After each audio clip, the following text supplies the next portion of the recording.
Hello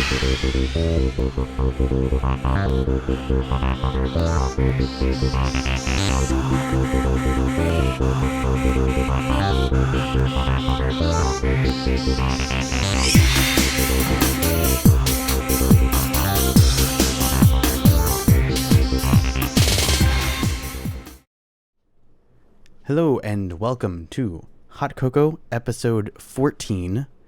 It's been a year, or more than a year. I believe the last episode came out last June. But nonetheless, we are back. I'm not going to bother naming this a season because it seems silly to have a season with one episode in it, and that would be season 2. But if you feel the need to call this a season, call it season 3. It will be beginning in August. It will be ending in January. Season 4, hopefully, will be in production from February until next August. And then we'll have new episodes every week from next August to the January following, assuming the world does not end that December. So, in this episode, we're going to be talking about NSTask. What NSTask lets you do is spawn another process. This is different from NSThread, which we saw in, I believe, the 3rd episode, the one about the coin flipping thing, in that it actually creates a separate process, generally one that's already been written. It's good for wrapping command line programs that don't have an interface, so you can grant them a GUI, bestow upon them a GUI. And according to the documentation, it differs from NSThread in that it does not share memory space with the process that creates it, which basically just means that it creates a new process, which is what I just said. So let's get started by creating a new project.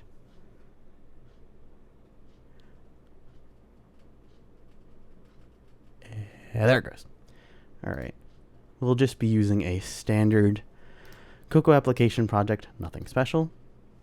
And let's name this gzip wrapper, since that's what we're going to be wrapping. Not literally, because I can't wrap. I would not subject you to that. All right. Basically, what we're going to do is, if I open up the terminal, there's an app, and it's called gzip. See, there it is. Let's look at what it does. Basically, it will let you compress and decompress a zip file amongst a few other things. And we're going to give it a GUI or a GUI, whichever you prefer. So let's start out by writing our header file here and making our outlets for our interface. Let's see. What we are going to need is, we already have the window there. We're going to need an IB outlet for a NSText field. And that's going to be where we're going to be putting our file address, if you will, so we know what we're compressing and decompressing. And we'll need another IB outlet for a button. And we'll call that decompress. Check, and that's basically going to be a checkbox indicating whether we would like to compress something or decompress something. And then finally, another IB outlet, another button, and we will call this compress button. And unsurprisingly, that will be the button that we press to compress things. Quite simple. And finally, we need an NSTask to contain our little subprogram here, which I will simply call gzip. Now we will need one IB action that links to the button.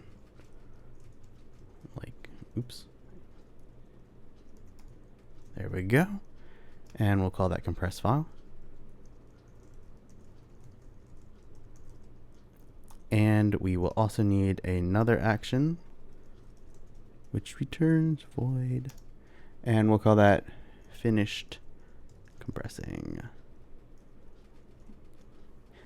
And this will be getting a notification from the NS notifier notification center technically, that tells it when our process is done running so that we can do stuff like re-enable the button. There we go. I believe I've typed that all in correctly. Let's hope so. Now, the next thing that it seems logical to do is create the interface, which is exceedingly simple because it doesn't need to be complicated. Waiting for interface builder to load. There we go. All right, basically all we need is a checkbox, a button, and a text box. So let's begin with the text field right there. That was weird. Changed into a slider for a second. It's an odd bug. Anyway, that and a checkbox like so. Must be getting its graphics mixed up or something weird. And a button, which for some reason also wants to turn into that graphic. Huh. Go figure. Guess that just happens when you drag it over there. Anyway, so we'll call this button compress, and I guess you could call it start since we're also going to be decompressing with it. And the checkbox indicating whether or not we want to decompress. Now we just need to have our gzip wrapper thing here, our app delegate, make sure that actually links to our app delegate, and it does. Nice thing about the new version of Xcode is it does that for you. Whereas before you had to create it, an app delegate, and then create an NS object and change its class and all. You've probably seen it on prior episodes. We don't have to do that anymore. It does it for us. Automation is nice. All right, so we need to link that is our file field. That's our decompress check. And there's our decompress button. And we will link this back to the compress file action. Save that. Close that. And now we're back to Xcode. Let's write some code. Over here, just to be completely lazy, I'm going to copy and paste the header for those procedures and stick it in here like so, and just expand that to be an actual procedure there with our curly brackets. And we will do the same for this one. There we go. All right, for the compress file action here, the first thing we're going to do is to change our button so that you can't click on it, because you don't want to be clicking on it while it's already doing something, especially if it's a big thing that you're compressing. And we're going to change it so that it says running instead of start, because it's running and you can't start it. So to do that, we simply compress button. We call it set title action there, and we'll set its title to running. And we will also set enabled to no. Then the next thing we're going to do is create or initialize our NSTask instance, which we call gzip in the header, with our ever favorite alloc init commands. So gzip equals, there we go, NSTask alloc init. There we go. And then we're going to tell it what program we want it to run, which in this case is the gzip program, which is located in your /user/bin directory, which is where all of the terminal command line programs tend to sit. You can't actually access that because it's hidden unless you go to like go to folder /user/bin, and there it is. And there are all the different command line programs that come pre-installed. So we'll set that by calling NSTask's set launch path method, and we will set it to /user/bin/gzip. Simple as that. So now it knows what to run. Now the next thing we need to do is to check whether or not it's we want to decompress or compress, because that will depend on, or that will change the command line options that we send to gzip, because it can compress a zip file that's already compressed. It won't do much, but it'll do it if you tell it to. So we need to find out from our decompress checkbox whether or not we want to decompress this file with a simple if statement like this, checking its state, and if it's true, then we want to set the arguments thusly using the set argument method like this. And basically we need to send it an NS array with the various different, each argument is its own object in the NS array. So our first argument is going to be -d, which tells it to decompress something, which if you were doing it as a command line, you just type -d, gzip space -d space, and then whatever the file is. In this case, we're putting them as separate objects into an NS array. So we'll call NS array here and tell us to give it a new array with the objects.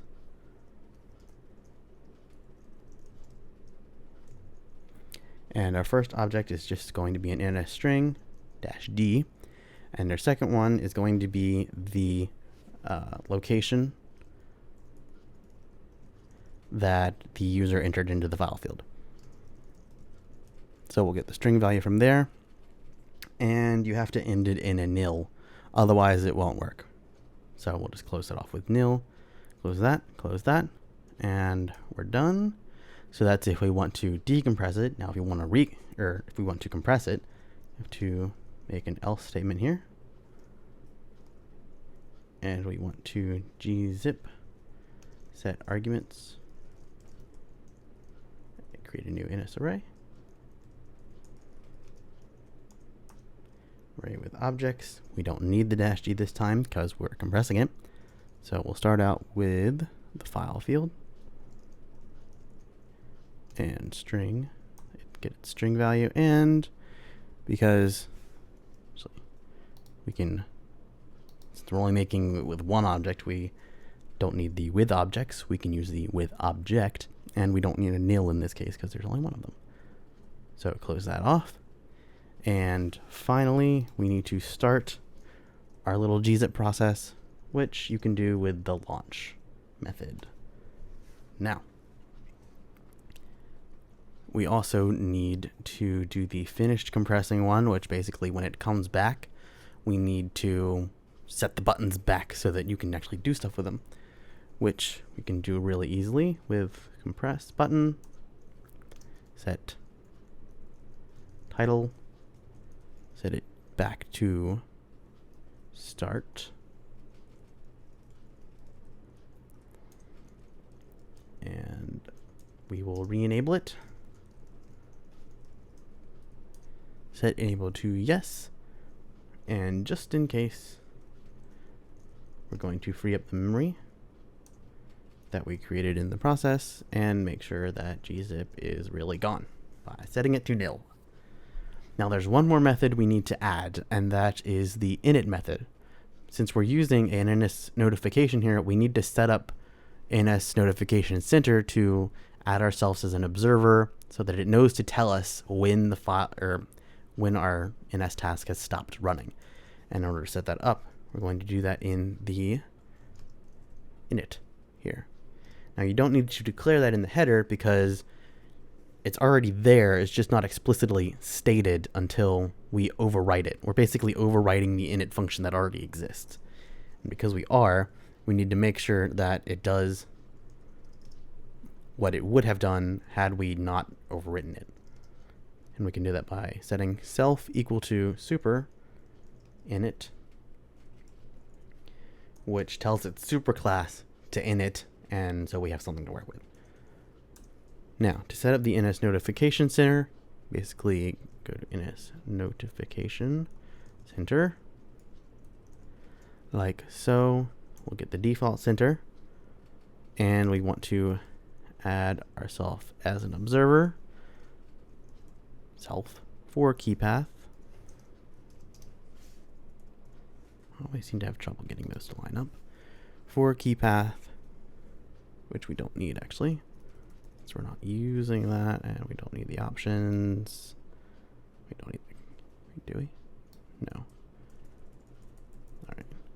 Slightly different method. We'll be using selector. If I can spell it, I see. There we go.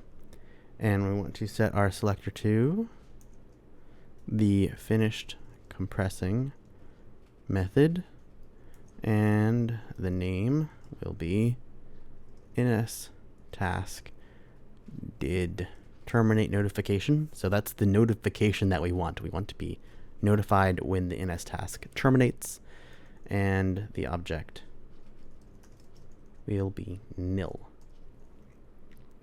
So there we go. Once again, we'll just make sure gzip is initialized there and return ourself. And there we go. And that's basically it. So just to recap what we did here, when you press the compress file button, it sets the title to running because it's running. It sets enable to no, so you don't try and do it twice. We alloc and initiate our gzip NSTask object here. We set our launch path to the location of the program that we want to run, and I'm pretty sure you can also do this with applications that already have a user interface. It's just a little bit more, the path will obviously be different. But in this case, we're just wrapping around a Unix application that comes with OS X. And then we check whether it's decompressed or whether we want to decompress. If we do, then we need to add -d to the argument array. And if we don't, then we can just send it the where the file is, the location. We then launch it. Then up here, when the application initialized, we set ourselves up as an observer for the NSTask did terminate notification. So when that happens, when it terminates, the NS notification center will send us a notification and run this finished compressing method, which, as you can see down here, simply sets the compress button to say start again, sets it to be enabled, and cleans up the memory for our gzip there. Now, with any luck, this should work. So let's try running it.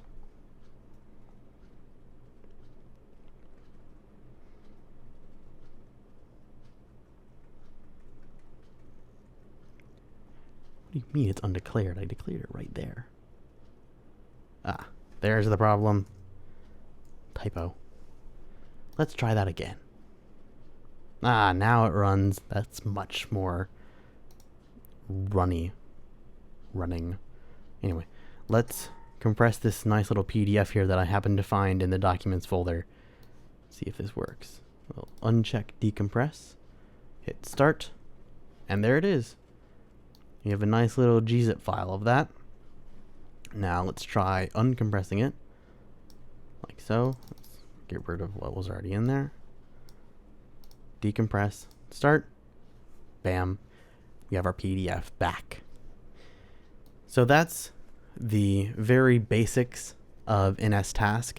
There are more things you can do with it. For example, you can set up an NS pipe, which will allow you to get information back from the console and display it to your user. For example, if you were wrapping something that had a progress notification, you'd want to be able to read that progress and display it on your user interface.